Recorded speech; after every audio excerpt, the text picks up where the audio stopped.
Esto es Conozcamos lo Nuestro. Conozcamos lo Nuestro, el programa que se encarga de llevar hasta sus hogares lo mejor de nuestras tradiciones, de nuestra cultura, de nuestro folclore. Hoy mostrando un animal que ha sido fundamental en la historia del hombre, que lo ha acompañado en su desarrollo. Un animal que ha sido subvalorado, que no se le ha dado la importancia que él se merece. Me refiero a este animal, el burro. Para ello, contamos con la grata presencia de un historiador y etnólogo, Alberto Anaya. Mira, Marco, Alberto Anaya es un hombre de Córdoba, nacido en los barrios del sur de la ciudad. Soñé siempre con estudiar algo de las ciencias de la salud. Y por algunas circunstancias de la vida no pude ser médico como era mi vocación inicial, porque provengo de una familia de médicos. Pero lo más próximo que tuve fue la medicina veterinaria y me enrumbé por la medicina veterinaria. Hoy le doy gracias a Dios que esas dificultades se me hubiesen presentado, porque me siento haciendo lo que me gusta, me apasioné con mi profesión, amo los animales, los admiro y aprendo mucho de ellos. Por esa razón ejercí mi profesión en gerencias públicas y privadas del sector agropecuario y ya bastante avanzada mi actividad profesional me di cuenta que tenía la vocación de docente. Siempre de niño fui un muy buen lector, gracias a las enseñanzas de mi familia. Tuve siempre una buena biblioteca y eso me llevó a que cuando me enrumbé por el área de la docencia, me encontré con cosas mucho más hermosas de las que yo me estaba perdiendo.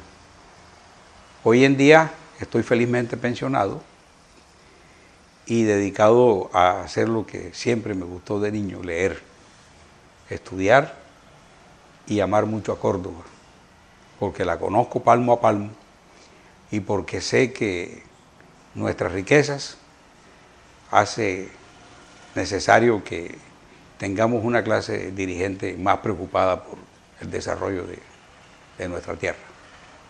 Mira, Marco, cuando comienzo a trabajar, año 82, fui subgerente del Fondo Ganadero de Córdoba. En ese momento era la empresa mucho más grande de este departamento. Y mi trabajo era subgerente técnico y administrativo. Me fascinaba ir al campo, porque cada vez que salía al campo entendía que eran los animales lo que me enseñaban a mí. No era yo quien iba a estudiar los animales, sino que por el contrario, yo aprendía mucho de los animales. Y mira que cuando estuve de estudiante, siempre me gustaron los grandes animales. No fui muy dado a los pequeños animales, que es como se define la medicina veterinaria en su aplicación, grandes animales y pequeños animales.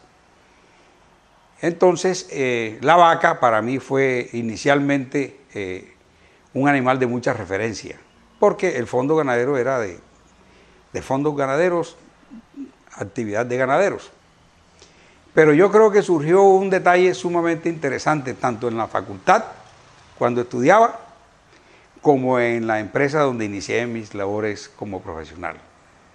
En la facultad, en una oportunidad, un gran ganadero de Córdoba, que ya falleció, muy emprendedor, don Rafael de Castro, importó de Cataluña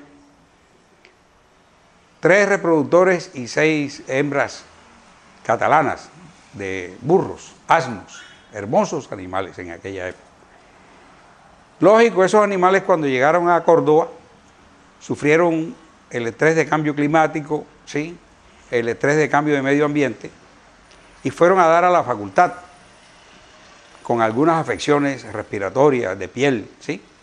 Yo estaba en mis últimos años Y un docente que fue mi referente en formación veterinaria de grandes animales, Álvaro Pío Mendoza, me adjudicó esos animales como médico veterinario de ese problema para que yo estuviera al frente de esa situación.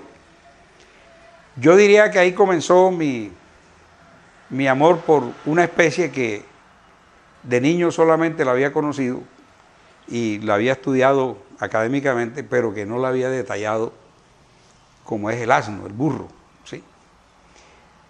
Y hay otro hito importante en mi vida, y es que cuando estábamos en la gerencia del Fondo Ganadero, el doctor José María Méndez Méndez, que en paz descanse, era el gerente de la entidad, y en una feria que fuimos a Cali, hubo la idea de traer un gran reproductor catalán, porque desde estamos hablando del año 86, más o menos, 87, y ya nos habíamos dado cuenta que el burro sabanero nuestro, sinuano nuestro, el burro compañero del campesino, ¿sí?, del finquero nuestro, estaba perdiendo tamaño, se estaba poniendo mucho más pequeño. Y traímos ese reproductor que adquirimos en la Feria de Cali para poner un puesto de monta en la finca El Socorro del Fondo Ganadero para ayudar a los campesinos de la margen izquierda, ¿sí?, que ya sabíamos que eran en ese momento el sitio de Córdoba donde más se utilizaba todavía para las labores de agua, de leche, de leña y de transporte y de movilidad, el burro. Ese animal prestó un gran servicio en esa comarca, ¿sí? Y más luego, por allá, algún día se me presentaron a hacer una consulta porque a una señora en Puerto Escondido la había mordido un burro y la mordió en la mejilla.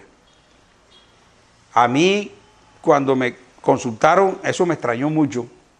Ya yo conocía el comportamiento del burro como etólogo, que ya había sido estudiado en ese tema. Y Marco, no me vas a creer, cogí mi carro y me fui para Puerto Escondido a indagar sobre cómo había sido el escenario ese.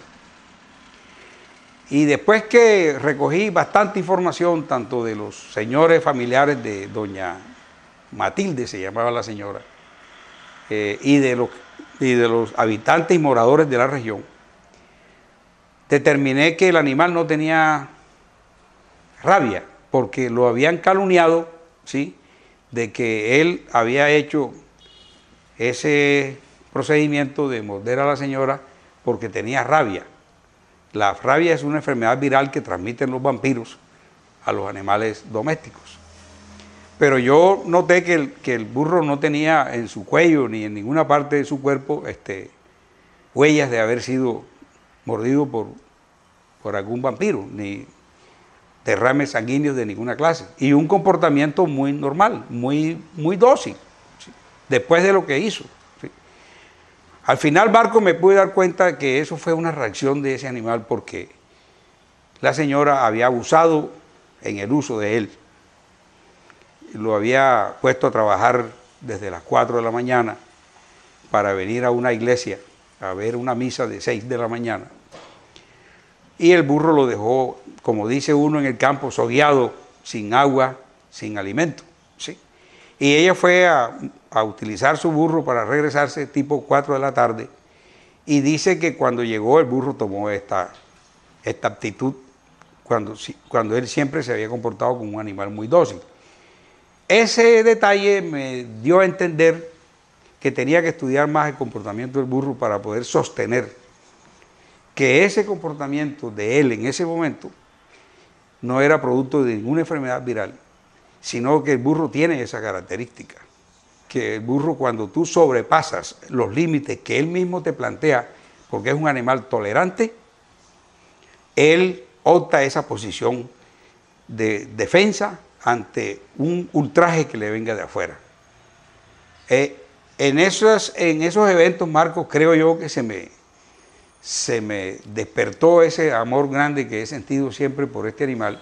De luego me di cuenta que estaba desapareciendo, que lo trataban mal, que no lo alimentaban bien, que es el animal que menos cuidado le dispensan en una finca, que todo el mundo lo descuida, pero que todo el mundo quiere que le rindan el trabajo de la forma como el hombre siempre le ha exigido. Y él, noble y humildemente, siempre le ha servido al hombre. Por eso yo al final lo amo, porque para mí es el mejor amigo que tiene el hombre, es el burro. Del burro se han dicho tantas cosas, pero lo más importante que hay que rescatar es que ha acompañado en las más duras labores, pero también en las más delicadas. Y eso es lo que vamos a ver a continuación, la importancia de este noble animal en la vida del hombre, que para mí puede ser considerado el mejor amigo del campesino. Bueno, cuando nosotros miramos el comportamiento del burro como una especie muy ligada al desarrollo de la humanidad, lo primero que tenemos que tener muy presente es que el burro es un animal demasiado noble. Para mí la característica número uno que lo define es la nobleza y la humildad. Por ejemplo, no podía uno pensar la razón por la cual la Virgen María embarazada iba al pesebre, sino en un burro. ¿Sí? ¿Por qué? Porque ese es un animal donde ella, que iba grávida, que iba en embarazo, ¿sí?, iba en un animal seguro, en un animal noble, y la vida de nuestro Señor Jesucristo estaba totalmente garantizada. Ese es el gran mensaje que nos deja a nosotros el pasaje bíblico cuando nos narra eso. No siempre vemos que el burro con la mujer rural, por ejemplo, con la mujer nuestra, la mujer del Sinú, ha sido su mejor compañero en las labores de faenas de cocina. Porque tú sin agua no puedes cocinar en el campo. Y quien te provee el agua en la mayor parte de nuestro territorio, al inicio de nuestras calendas, es el burro. Entonces es la mujer la que usted ve en las fotos estas divinas de Montería Vieja, de los pueblos viejos de Córdoba, a la orilla del río, a la orilla del San Jorge, a la orilla del Sinú, a la orilla de las Ciénagas. Usted ve a las mujeres cargando agua y a los niños cargando agua. ¿Por qué? Porque esa era una labor fundamental para las faenas del hogar, donde el hombre mayor de la casa estaba dedicado a unas faenas mucho más fuertes, mucho más exigentes a la hora de trabajarlas. En cambio, la nobleza del burro te daba la posibilidad de que la señora le llenaba sus aguateras y venía con su agua para comenzar la comida, para hacer los comestibles de la finca. Entonces nosotros vemos que a través de los lomos del burro es como el desarrollo de nuestro pueblo caribe, de nuestro pueblo sinuano, ha entendido esa simbiosis, esa relación de mutuo afecto entre el burro, los niños, las mujeres y el hombre campesino. ¿Sí? El hombre campesino los sábados, cuando ya estaba desocupado de su faena, se iba en el burro para el pueblo. ¿Sí? Y a veces se pasaba de copas y el burro tranquilamente lo llevaba de regreso. ¿Sí? ¿Por qué? Porque en esas cualidades que el burro tiene, parece ser que Dios lo dotó de un GPS natural, buscador, un geolocalizador, donde él nunca se va a extraviar y él nunca va a desconocer el sitio de donde viene o el sitio para donde se dirige. Hoy en día, Marcos, vemos con mucha satisfacción cómo los niños, por ejemplo, que tienen problemas de síndrome de comportamiento, o niños precoces, o con alguna dificultad mental, son tratados con una ciencia que se llama onoterapia o asinoterapia, ¿sí?, que son las terapias que le hacen a los niños que tienen, y a las mujeres y a los ancianos que tienen estas dificultades, para que hagan una convivencia amorosa alrededor del burro.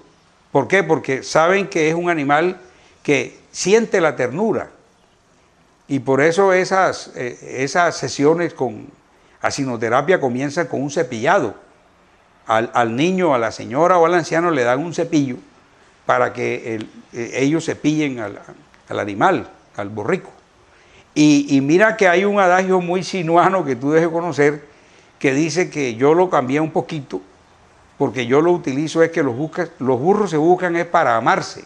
¿Sí? Cuando ellos se están rascando, como dice el dicho, que se buscan es para rascarse, ¿sí?, lo que se están es acicalando lo que se están es acariciando. Por eso es que yo digo que los burros no se buscan para rascarse, sino para acicalarse, para amarse. Cuando un burro se te acerca, es porque ya tiene confianza en ti. Y cuando un burro deja que tú te acerques a él, es porque ya a través de su olfato, que es altamente desarrollado, él conoce de qué tú eres capaz y qué tipo de persona en tu temperamento y en tu carácter tú eres. Por eso es que yo siempre defiendo al animal como lo más noble que Dios trajo a esta tierra. Un detalle sumamente interesante, Marco, que te puedo contar, es que me dediqué a hacer un recorrido del burro en la historia. Pensé que me iba a ser fácil y llevo 35 años en esa ruta, porque me ha tocado el burro en la historia, pero me ha tocado el burro en la historia de la literatura, me ha tocado el burro en la historia de la guerra, me ha tocado el burro en la historia del arte, me ha tocado el burro en la historia de la música, me ha tocado el burro en la filosofía, me ha tocado el burro en la medicina, me ha tocado el burro en las ciencias exactas de la agronomía, de la hidrología, de la topografía, ¿sí? En todas estas áreas he encontrado yo la actuación magistral del burro en la historia. Y mira, las Sagradas Escrituras nos dan a nosotros una gran enseñanza y llevo registrada unas 133 citas bíblicas donde la Biblia hace referencia al burro como un animal de Dios. Y me atrevo a decir con toda tranquilidad que el burro es un animal divino. Dios lo escogió y lo consideró un animal divino. Mira que en la Biblia es el único animal que está personificado. ¿Qué quiere decir? Que es el único animal que en la Biblia habla en el pasaje de Balá, cuando Balá iba a vender al pueblo de Israel. Y en ese momento el ángel se aparece porque Balá estaba dándole con el garabato bastante palo al burro, para que el burro caminara con más agilidad. Y el burro se tiró al suelo, que en ese caso era una hembra, ¿sí? Y por mucho palo que Balá le dio, ella no se levantó porque ella sabía que si él llegaba a tiempo le avisaba a los enemigos del pueblo de Dios cuál era su ubicación. En ese momento, cuando se presenta el ángel, la burra habla en la Biblia, que es el único animal que tiene esta condición en nuestras Sagradas Escrituras. Cuando yo entro a mi edad juvenil, me encuentro con una obra maravillosa. Por allá en segundo, tercero bachillerato, tú que eres amante de la literatura, me encuentro con el ingenioso hidalgo Don Quijote de la Mancha. Y mira que en ese momento, cuando yo tenía esa pequeña edad y todavía no estudiaba veterinaria, ¿sí?, yo fijé toda mi análisis orientado por mis profesores de literatura. Me acuerdo del profesor César Bravo Caballero y del profesor Mario Vázquez Duque. Todo el enfoque lo hacían era hacia dos de los tres actores principales. Uno de esos profesores se fijaba era en la figura del ingenioso hidalgo, el flaco, quijotesco, loco por los molinos de viento. Y el otro profesor se enfocaba era en Rocinante, el caballo famélico de Don Quijote. Y poco me fijé yo en ese momento en Rucio, que era el burro de Sancho Panza.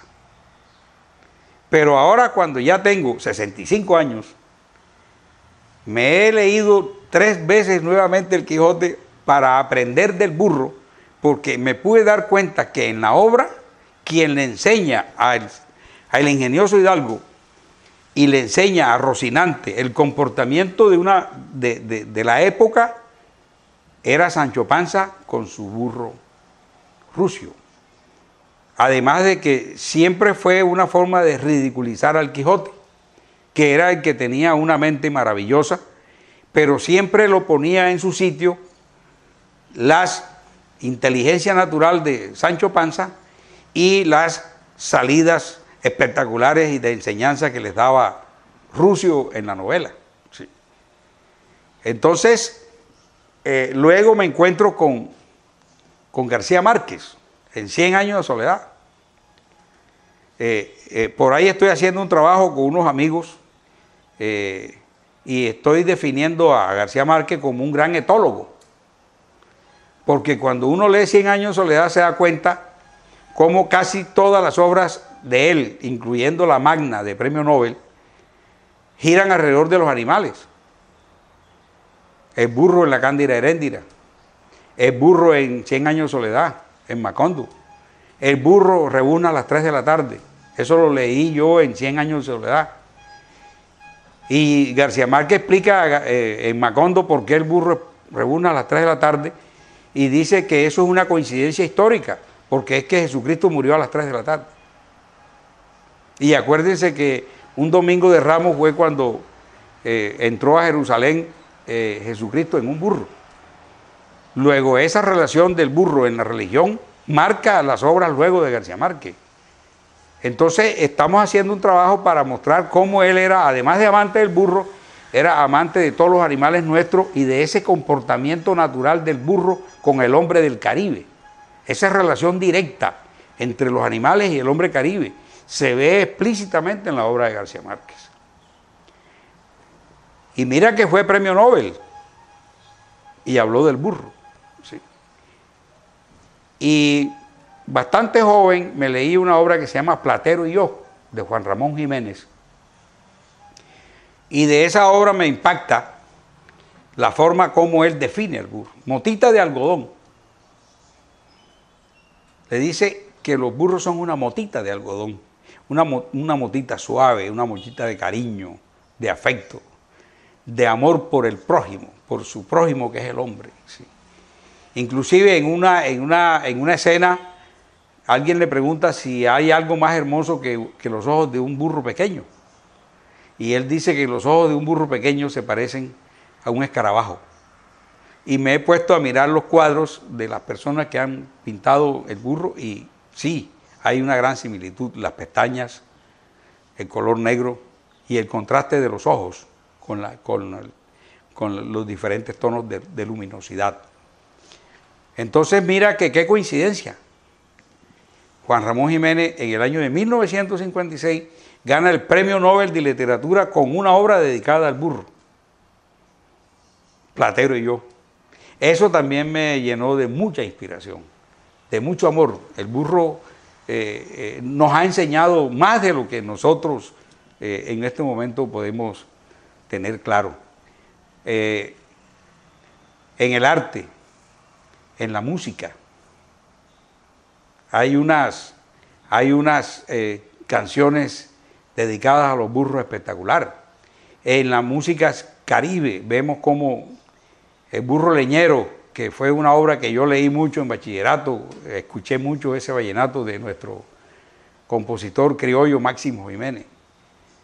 Se inspiró en el burro para hacer una canción protesta, por aquello de que el burro siempre ha sido explotado laboralmente.